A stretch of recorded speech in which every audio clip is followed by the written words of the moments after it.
Welcome to Asquin. Today with me, I have Elsa. Uh, Elsa has written a fabulous book, which you people can find on audio. It's about not only her life, but how she feels about what the term that I don't like to use, ableism. Ableism and that term of how people perceive the disabled.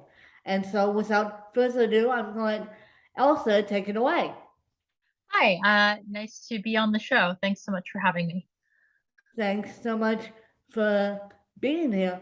And Elsa, what made you want to write this book, and what made you want to focus on and break the stigma of ableism and within this book? Because I have been listening to your book. I'm in the middle of your book, and I've noticed in the book that you have um, broken a lot of stereotypes as far as ableism. So I wrote the book because I've been working in the world of sort of academic criticism and media studies for about 12 years. And there's a certain point at which you've been writing enough essays that you have two choices if they're all coming to the same conclusion. You can either keep writing essays that keep coming to the same conclusion, or you could write a book. So I decided to write a book that was about sort of what I had been circling around to when I was working on all of these essays that looked at different movies. And they were all the same thing. All of these blind women are doing the exact same things as each other, but they're different people. All of these deaf women are doing exactly the same things, but they're different deaf women. And my experience as a disabled woman is that all of these disabled people I know have radically different experiences in their bodies with their disabilities and with the world. And so if media is showing the same kind of disability and the same disability experience over and over again, something is wrong. And so that's why I wrote the book, because I could see that I was sort of adding up to a conclusion. And that conclusion needed to be more than just an essay. It needed to be something that could build to a long book that people could read.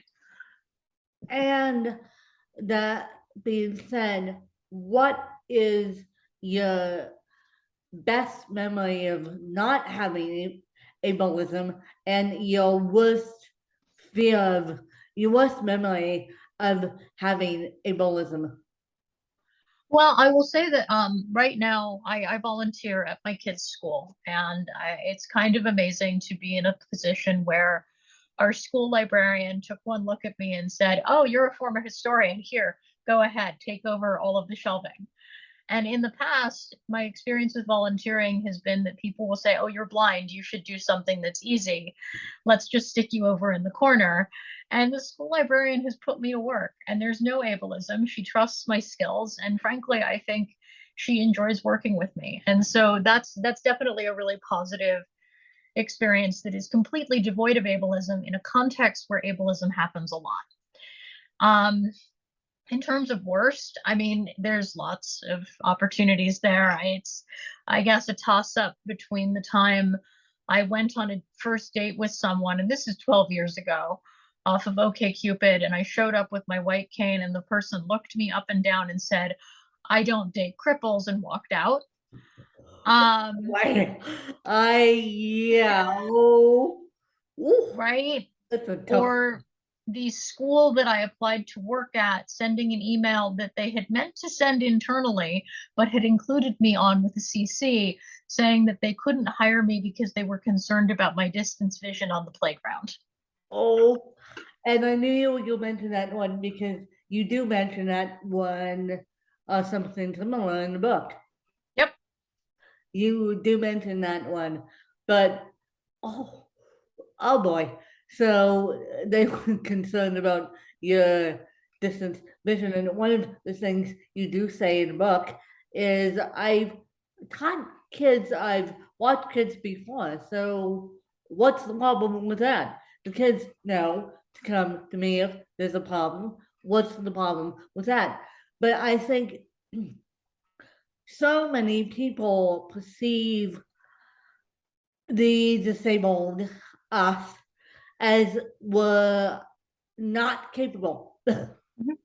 not Yeah. capable of doing everyday things, doing everyday tasks, doing everyday stuff. And what's the hardest challenge as a blind woman? I mean, I think it depends on blind person. Like for me, the things that are most difficult include fine motor skill issues that are needing me to use my eyes. So Uh, like the thing I tell my kids is that there are two things mom can't do, and it's drive a car because I don't have depth perception and I can't see out of one eye, so I can't see all of the mirrors. And I can't floss your teeth because it's too dark in there and it's too small of a thing to stick in your mouth, so you have to do it yourself. But like those are my two. Whereas I have other blind friends for whom doing laundry is the hardest thing for them because they hate the experience of having to pull things out of the dryer and they hit their head on the dryer. Like, or some blind friends who don't like cooking because for them it's too hard. And they just don't enjoy the process of having to chop things without being able to see. And so everybody's experience is radically different depending on their experience with blindness in their body. And what would you say to a person that is listening and wants to help us break the stigma of a of ableism? What would Mhm. you say to that person? I think one of the biggest things that non-disabled people can do is to perceive disabled people as capable. Like you said earlier, a lot of people think disabled people can't do normal things. And so that perception is really harmful. So if you're a non-disabled person, being able to say, oh yeah, disabled people can live on their own, disabled people can receive support if they need it, but disabled people are adults. Like there's a lot of infantilization that happens to disabled adults, and removing that from your perception of disability really does help to break down ableism. Yeah, because a lot, depending on the disability, means can they live on their own without supervision, or do they Mm-hmm. like 24-hour care? And I always tell people, talk to the Mm-hmm. disabled person first before you come up and ask, can I pet the guide dog? Can I pet the guide dog, or can I talk to the aide? Talk to Mm-hmm. the able bodied person, the disabled person first before you talk to the able bodied person that may be with them, or Mm-hmm. pet the guide dog, which I know you guys don't allow petting the guide dog while they're working. I know that's a no-no right there. But Yep. yeah. But also I wanted to mention that I thought it was hilarious that, speaking of ableism, that the piece you tell about going into the bar and having an alcoholic drink, they said to you, and I believe this, they said to Elsa that her guide dog wasn't allowed in the bar. And I'm like, Mm-hmm. that's not fair. That's not fair because, and I won't get into my feelings about guide dogs and Amazon vest. That's a whole story in itself, you guys.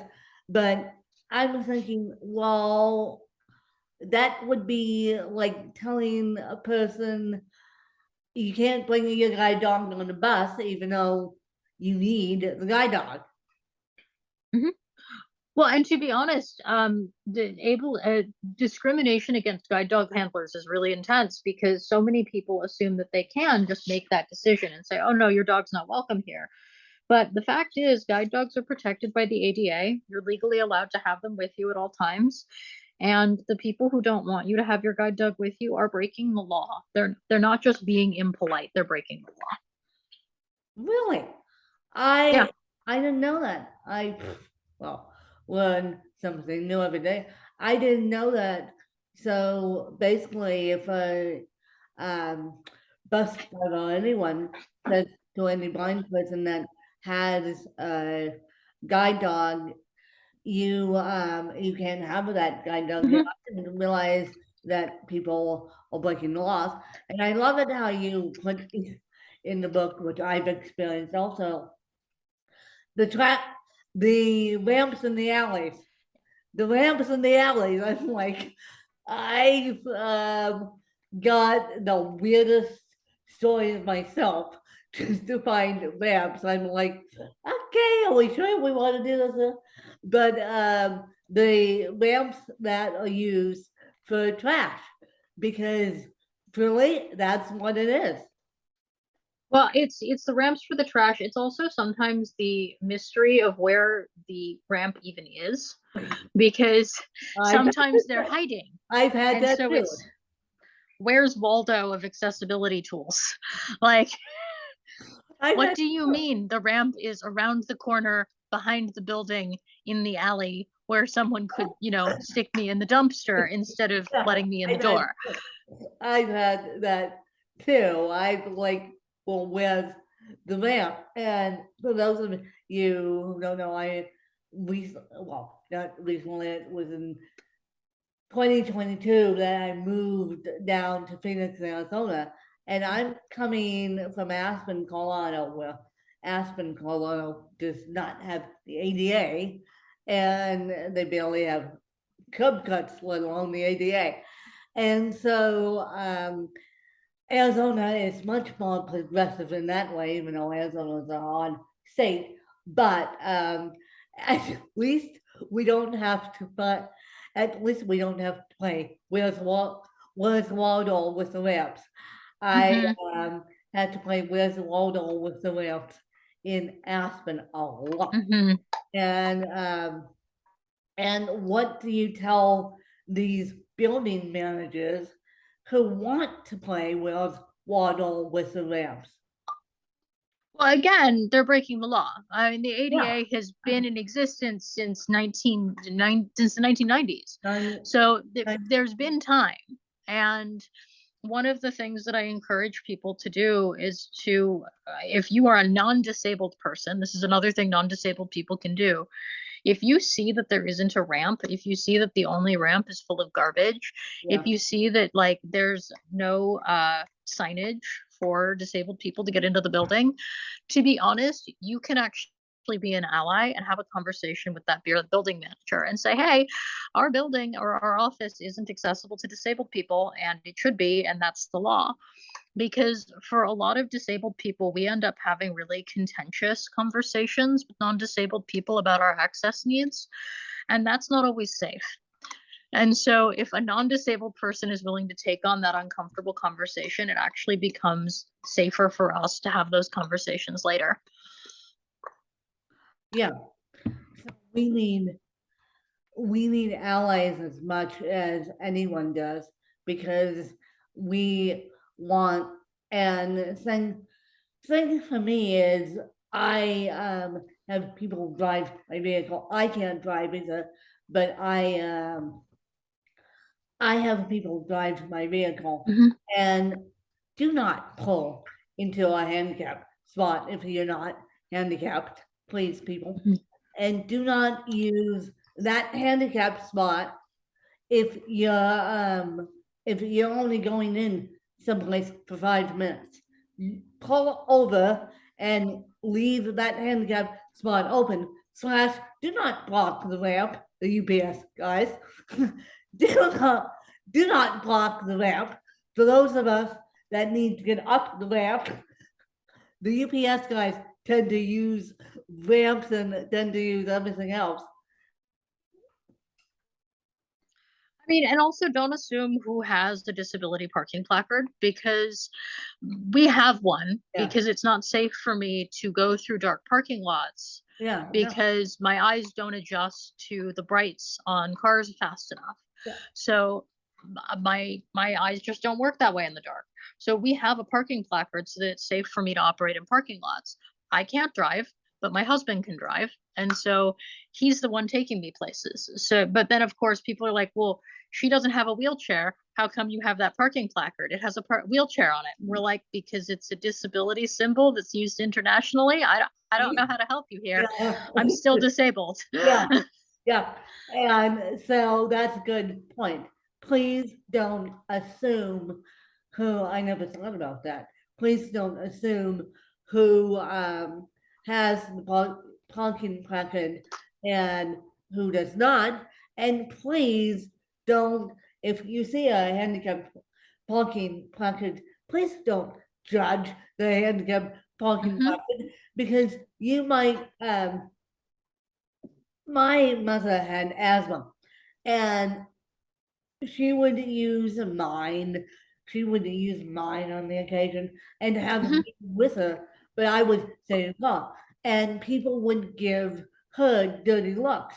Well, granted, she had a hidden disability, aka asthma, which had its own challenges. So don't assume people that do have the parking placard and do not.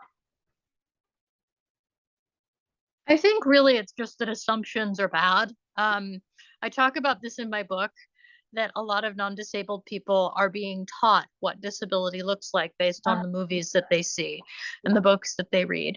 And if you're seeing only no light perception blind people and completely deaf people who only sign, what you're getting in is an incomplete picture of disability. Yeah, And so assuming that you know what disability looks like and that you have the ability to judge whether or not someone can have access to these tools doesn't help you to actually support people. yep. I agree. Break the stigma by not assuming what you see in movies is real life. And a lot of people do. Like I have had people say, wait, but like isn't Al Pacino in Scent of a Woman a great representation of blindness? And I'm like, no, and their response is always, but he won an Oscar for it. And I'm like, yes, that's great. A bunch of sighted people looked at a sighted man pretending to be Yeah, blind and said, you can have an Oscar. But the blind people I know who watched that movie have been like, this is terrible. yeah, exactly. Exactly. And so, Elsa, where can the people find the book, and where can people find you if they want more information about you? So you can find me on snarkbat.com, SNARKBAT. I'm also on TikTok and Twitter by that same handle. Um, my book can be found in bookstores everywhere, including your local indie. If you want a signed copy, you can contact Elliott Bay Books in Seattle, Washington, and they have signed copies of my book that are available. I also go in occasionally to sign books, so if you want one personalized, I can actually do that for you. And I am just sort of around generally on the internet. I have work that's come out over the last year in places like Radiolab and PBS American Masters. Yeah, well, good.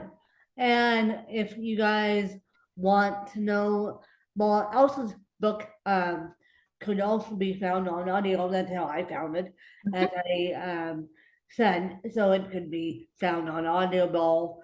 And Elsa, is there any more you would like to talk about breaking the stigma about disabilities? I think the line that I like to leave people with is that we have a slogan in the disability justice group activism community that is nothing about us without us. And so if you are working on something that involves disabled experiences, you should have disabled people at the table with you. Please don't leave us out of conversations that should include us because we are the experts on our experiences. Yeah, I agree. Please don't leave us out of the conversation if you want to do something like for the disabled. And I hope you guys enjoyed this episode. I hope you guys got info. And Elsa, give me the name of the book. Being Seen, One Deafblind Woman's Anything. Fight to End Ableism by Elsa Sjunneson, Yeah. and that's spelled Sjunneson. It's Okay. very Swedish. Very sweet.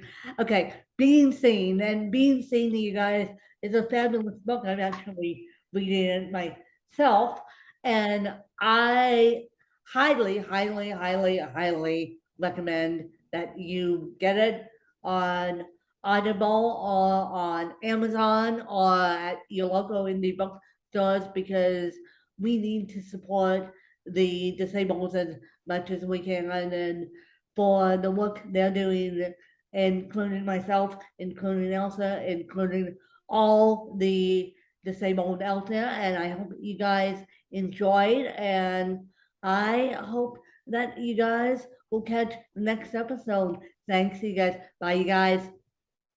Thank you.